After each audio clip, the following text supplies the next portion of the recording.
L'histoire de cet homme m'a cassé le cœur. Mais c'est ce que beaucoup vivent en Europe, mais ne vous disent jamais. On avait dit à quelqu'un qu'à Paris, les hélicoptères aspergeaient le parfum. Voici donc le vrai parfum de ces hélicoptères. Si tu vis encore dans l'obscurantisme profond, le bal d'alcool des encéphales euphoriques, bienvenue à la bioluminescence. Bonjour. Bonjour. Tu t'appelles comment? Mohamed. T'as quel âge, Mohamed? Je suis né en 79. T'es né où? En Côte d'Ivoire. T'es né en Côte d'Ivoire, t'as grandi un peu là-bas? Ouais, ça fait 5 ans que je suis en Europe ici. Sinon, j'ai fait toute ma vie en Côte d'Ivoire. Ok. Et de la Côte d'Ivoire, t'as fait la France? T'es venu en France directement? Ouais. Non, j'ai passé par la Libye. J'ai fait la Tunisie. C'était compliqué un peu, le pays du Maghreb? Très difficile. À cause de quoi? L'armée? Racisme? Non, c'était après la mort de Kadhafi, donc c'était la rébellion. Donc c'est comme il n'y avait pas de gouvernement. C'était dangereux? C'est dangereux, très dangereux. J'ai fait la prison 4 fois là-bas. Ouais, j'ai fait la prison 4 fois là-bas. Sans motif? Sans motif. Ouais, il n'y a pas de gouvernement. Donc, ceux qui sont là-bas, c'est les hommes armés. Donc, ils te prennent pour n'importe. Même si tu n'as rien fait, ils te prennent. La Tunisie, ça allait un petit peu? Ouais, la Tunisie, c'est bon. Parce que la Tunisie, il y a la démocratie là-bas un peu. C'est comme la France. Mais j'ai beaucoup souffert, voilà. Patience, mon frère. Et après, quand t'es arrivé en France, ça t'a plu? Ah, t'es venu à Paris directement? Je suis venu à Paris, mais voilà ce qu'on est déjà en dehors. Il n'y a pas de maison. Tu travailles? Voilà ce qu'il est devenu à Paris. Il dort dehors, il n'y a pas maison. On nous montre les tours Eiffel lorsqu'on est en Afrique. Pourtant, la vraie tour Eiffel, ça se passe sous un pont, où on dort pendant l'hiver. Imaginez que vous dormez quelque part sous le froid en hiver. Et à Abidjan? Ouais, j'ai travaillé. C'était quoi ton domaine? J'étais conducteur de gros camions, poids lourd. J'ai un permis de poids lourd. T'as essayé de bosser en France avec? Mais, si tu n'as pas papier, tu dois dehors. Comment tu vas? Il a un permis de poids lourd qu'il a laissé. Il ne peut pas utiliser ça en France, mais il n'a même pas le courage de reprendre ses pieds, rentrer en Afrique pour aller recommencer comme chauffeur de poids lourd. Il a déjà la connaissance, hein? Il gagne un peu sa vie, il préfère dormir sous le pont. L'espoir fait vivre. Travail. Hein? Si les gens ne nous donnent pas à manger, on va mourir dans la rue.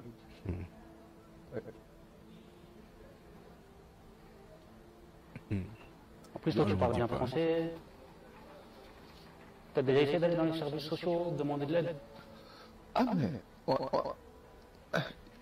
Ils parlent, mais ils nous aident pas. Ils viennent, ils nous disent qu'ils vont nous aider, mais ils ne nous aident pas. C'est ça que le problème. Quand je vois ce frère en train de pleurer, je pense à tous mes frères que je dis tous les jours sur les réseaux sociaux, avant de venir en Europe, calculez votre projet. Ils me disent que là-bas c'est bien, là-bas c'est très bien, on s'en sort. Certains Ivoiriens, ils se battent aussi en Europe, ils ne sont pas comme les Congolais. Mais il est en train de pleurer. Il y a un élément qui l'habite, la honte de rentrer, recommencer dans son pays. Mais il préfère accepter de devenir un animal sous un pont que de rentrer dans son pays. J'ai peur que ça t'arrive. Toi qui es en train de vendre ton terrain pour pouvoir venir en Europe. Continuons à l'écouter. Ils parlent dans leur bouche seulement, c'est tout. Mais ils ne font pas ce qu'ils doivent faire. Souffrance totale. On dort dans la rue, on ne mange pas bien, on ne se lave même pas. On peut faire plus de 2 semaines, on ne se lave même pas. Il y en a qui disent qu'ils dorment en centre. Ils appellent le 115 et... C'est faux. 115, il va te loger 2 jours, 3 jours. Après, il te met dehors. C'est un mensonge. C'est un mensonge. C'est Dieu seul qui peut nous aider. On ne sait même pas comment on va s'en sortir dans cette galère. Là, on souffre. Là, on souffre. Et ils sont solidaires un petit peu, les gens dans la rue? Ouais, on est solidaires entre nous. S'il y a une baguette, on partage ensemble. S'il y a quelque chose, il y a des gens qui passent, qui nous donnent 10 euros, 5 euros, on peut manger. Moi, je me pose une question. Tu es chauffeur de camion. Quand je vois les salaires à Abidjan, c'est différent du Cameroun. Mais un chauffeur de camion dans le sens normal ne manque pas 300 000 francs au Cameroun. Combien de fois à Abidjan? Mais tu attends qu'on te donne 5 euros, 10 euros. Tu te fais le plaisir de dormir sous un pont pour qu'on te donne 5 euros, 10 euros. Tu acceptes de sacrifier ta vie, sacrifier ta santé. Accepte de rester mendiant. Tu n'as aucun projet, tu n'as rien, tu n'as pas de papier. Tu as espoir. Mais qui viendra te prendre là dans la saleté?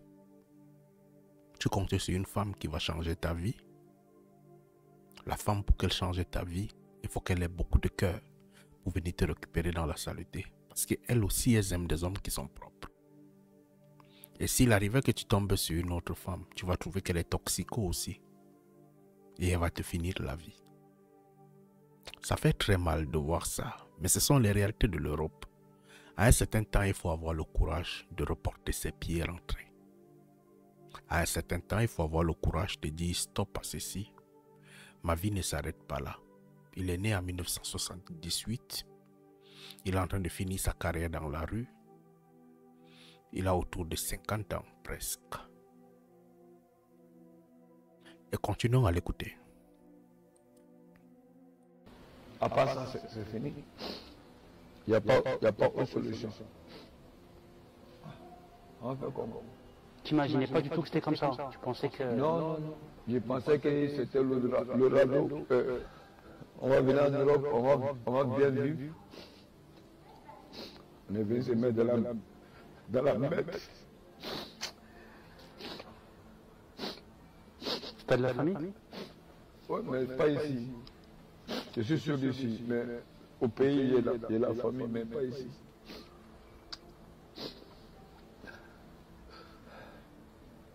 On pensait qu'on va venir, on va gagner tout ici. On est venu se mettre en prison. Prison à ciel ouvert. Venir même seulement en Europe, c'est déjà entrer en prison. Les gens pensent que lorsque nous venons en Europe, nous sommes des hommes libres. Personne n'est libre en Europe. Même quand tu as le passeport, tu n'es pas libre.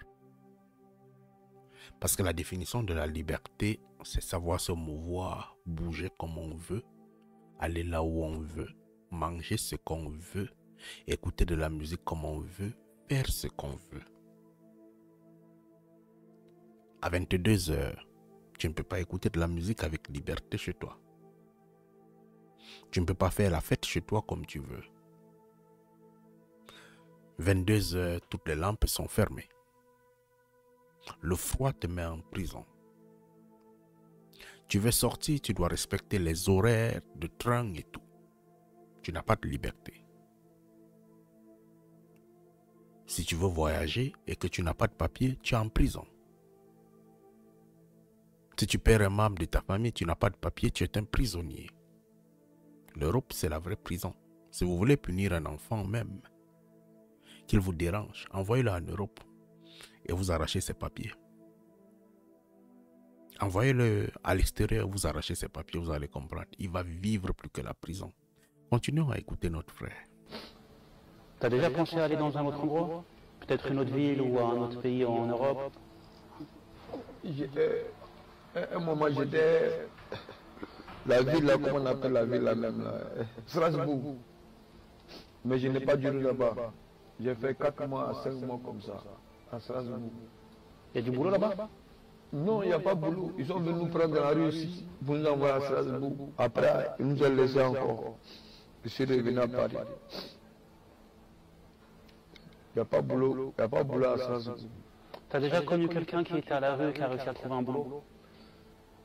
Oui, mais chacun a sa chance. Même s'ils n'ont pas les papiers? Oui. Même tout dernièrement, ils sont venus prendre un de mes petits. Ils l'ont envoyé au travail. Mais moi, je n'ai pas encore eu la chance. Je n'ai pas encore eu la chance. C'est parce que chacun a sa chance qu'il est encore là. Il ne se rend pas compte qu'il vieillit. C'est parce que nous misons notre vie sur la chance que nous sommes prêts à mourir en attendant la chance. Est-ce qu'il n'est pas parfois temps de se remettre en question et de revoir notre vie sur une planification que d'attendre la chance? Dieu, c'est la chance. Mais la planification, c'est le succès. Continuons à écouter notre frère. Depuis que je suis enfant, je souffre seulement. Voilà. Je n'ai jamais connu de bonheur ici. Je ne sais pas comment je vais faire. Je ne sais pas qui va m'aider. Tu t'attends à quelque chose de positif cette année? Ça dépendra de Dieu. Parce que moi, je suis fatigué. Je suis fatigué, voilà. Imagine-toi quelqu'un qui doit dehors. Pour se laver, c'est problème. Pour manger, c'est problème. Si les gens ne te donnent pas, tu n'as pas. On est fatigué, voilà. Si on savait que c'était comme ça, on n'aurait même pas venu en France. On aurait resté en Afrique là-bas, c'était mieux. On vivait bien là-bas. Papa est là-bas, maman est là-bas, petit c'est là-bas, tout le monde est là-bas. Mais ici, on est venu se mettre dans la merde. Tes parents, ils t'appellent des fois? Mais je n'ai pas de téléphone. Tu leur as parlé depuis que tu es venu en France? Non, je les appelais, mais après mon téléphone, ils ont volé mon téléphone. C'est qui t'a volé ton téléphone? Je ne sais pas. Quand tu dors dans la rue, là, tout arrive. Là où il est là, il a tué même ses parents. J'imagine ses parents en Afrique. J'imagine leur position. J'imagine leur esprit. J'imagine ses parents qui se posent la question, mon fils dort dans la rue, est-ce qu'il va bien? J'imagine ses parents ont essayé de le convaincre pour lui dire entre 4 fois la prison en Libye. Ah, le rêve de l'Europe. Ça peut nous amener à sacrifier vraiment notre avenir complètement. L'espoir est capable de nous tuer. Ça fait mal. Tous les jours, je prie Dieu que ma fin ne soit pas ici en Europe. J'essaye de planifier. J'essaye de faire tout. Mais on ne sait jamais parce que tous les jours qu'on marche ici, la folie nous guette. Tous les jours qu'on marche en Europe, la folie est devant notre porte. Mais à un certain temps, il faut se poser de bonnes questions. Voilà un frère qui est là. Qui peut le convaincre? Si on lui dit là maintenant, on te paye le billet d'avion. On te donne même encore 500 €. Tu rentres, tu achètes la moto au Côte d'Ivoire. Est-ce qu'il va accepter? L'habitude est déjà là, à dormir sous le pont. Ça devient une seconde nature. Ça devient très compliqué, ça devient très complexe. La seule chose que je peux te dire, prends le courage d'accepter la réalité. Si la France ne t'a pas donné le bonheur, plie tes bagages et rentre. Certainement ton bonheur et ta retraite t'attendent en Afrique, peut-être sur ton terrain, peut-être au village. Il n'y a aucune honte à reporter ses pieds et de rentrer vers les siens, au moins assurer la santé de ses parents. Allume ton cerveau, mon frère.